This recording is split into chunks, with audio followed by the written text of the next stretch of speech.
माझं नाव लावण्य गजानन कळ. माझ्या शाळेचं नाव PMC जिल्हा परिषद प्राथमिक शाळा 9 वस्ती वर्ग. मी इयत्ता 4थीतली विद्यार्थीनी आहे.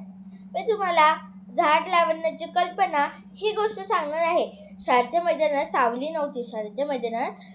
नव्हती. उन्हाळ्यात खेळणं कठीण होत चाललं होतं. सगळे मुलं बोलत होती. तेवढ्यात वेदांत म्हणाला, आपण काहीतरी या जगासाठी आणि या देशासाठी काहीतरी करून घेऊया. ऊन खूप वाढून चाललेली आहे. त्यांनी सर्व मैत्रिणींनी एक ठरवलं की आपण पैसे काढून घ्या. ते सर्व मैत्रिणी खूप अमीर होते. त्यांची मम्मी त्यांना काय पण द्यायची. 500ची नोट राहो की 100ची नोट राहो की इतर किती 200ची सुद्धा नोट राहो तर ती द्यायची त्यांचे मम्मी पप्पा. मग त्यांनी सोचलं की आपण 50 रुपये सर्व मैत्रिणी काढतो. त्यांची टीम खूपच मोठी होती. नाव आठवण राहणं पण खूप मुश्किल होते. एवढे सारे त्यांनी मैत्रिणी होता.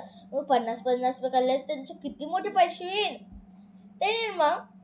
त्यांनी मग सोचलं की आपल्यालाच एवढं ऊन लागतंय. आपल्याला जर बोलणं एवढं मुश्किल होतं, उभं सुद्धा राहणं उन्हात एवढं मुश्किल होत आहे, तर बाहेर गरीब लोक भीक मागतात आणि शेतकरी लोक एवढं उन्हात काम कष्ट करतात. त्यांना कसं वाटत असेल असं त्यांना वाटलं.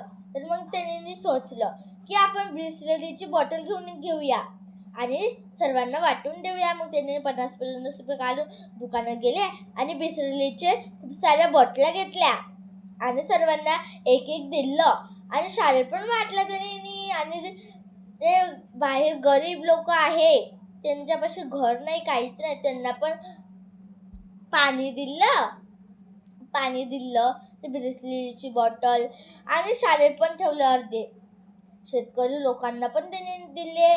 पण त्यांना वाटलं की शाळेत तर आपल्याला असंच होईल.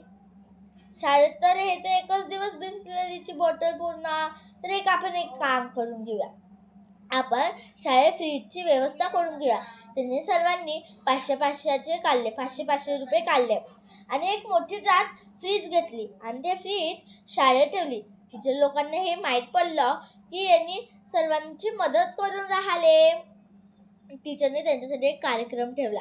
त्यांनी कार्यक्रममध्ये त्यांचं भाषण घ्यायला लावलं की एक भाषणाचा विषय होता की मदत करा, लोकांची मदत करा. हे भाषणाची विषय होता. मग त्यांना त्यांचे स्वागत करून फुलगुच्छा देऊन त्यांचं स्वागत करण्यात आलं आणि त्यांनी फ्रीजमध्ये बॉटल्या ठेवायच्या आणि इतर काही जणांना पाणी पण द्यायचे. त्यांना खूप खुश झाले त्यांनी आणि सर्व शाळेवाले पण खुश झाले. त्यांनी सर्वांनी भाषण दिला आणि खुशी घर गेले. धन्यवाद. या गोष्टीचं बोध मिळते, कधीही कोणाची मदत करावी.